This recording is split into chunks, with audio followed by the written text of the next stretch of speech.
So Milos, your third visit to this tournament, with a particularly special one last year reaching the final. Just what are your overriding memories of that final?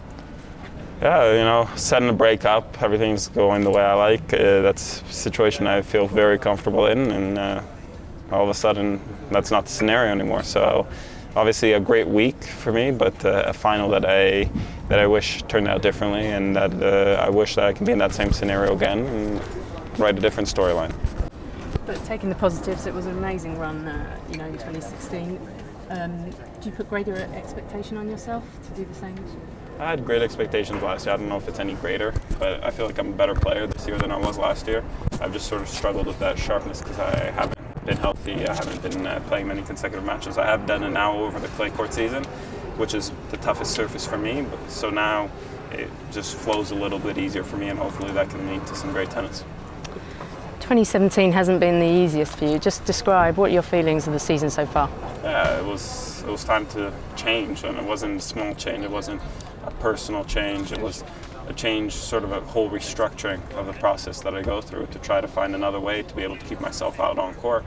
It's obviously worked for me over the last few weeks, but hopefully it's something that pays dividends for a long time and that keeps me out on court and lets my tennis speak for itself.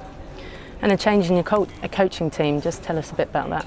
Yeah, brought on Mark Knowles to the team, a guy that I believe is very aware and very knowledgeable in terms of tennis and many other aspects as well, but a guy that hasn't been away from tennis that long, but even while he's been away, he's been around commentating and following tennis. So I think he can give me a lot of insight, not only into my own game, but the game of other players, and how to step up in big moments.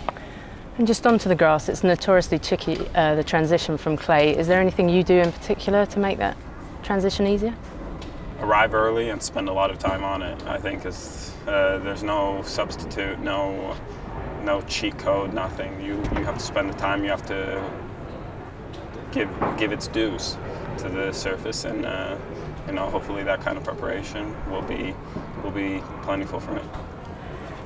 This tournament gives a good indication possibly of how a player will perform at Wimbledon. Do you think that's true? Is it the ultimate indication, if you win here, that you could possibly go on and do very well? It's been proven times, it's been disproven a few times, but it definitely doesn't hurt. You obviously want to play here well, and you want to be able to carry that through to Wimbledon. Obviously, Novak has won Wimbledon without any grass court preparation as far as tournaments go. I believe that there's Pete, when he won here, never won at Wimbledon. So all the 7 times he won, he never won here. So there's gives and takes that storyline, but it definitely, you want to be able to play well here. It just gives you an ease on your mind going into Wimbledon. And this tournament's very special. Just tell us it's obviously growing. We see how it's got a lot bigger. Why is it so special to you?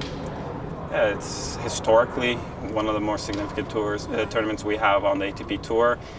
Great former champions, many guys that are in the Hall of Fame, that have won Wimbledon preceding this tournament, that have won many other slams as well. And also you got a short preparation leading into Wimbledon. These are the courts that are as good as the courts at Wimbledon.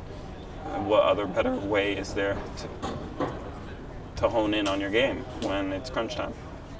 And just finally, what would it mean to you to go one step further and actually, win here? Oh, it'll be what I came here for. So it'll be a great feeling. It'll be a great way to lead, and it would also be a great way to get the momentum turning in another way through sort of a difficult start to this year for me.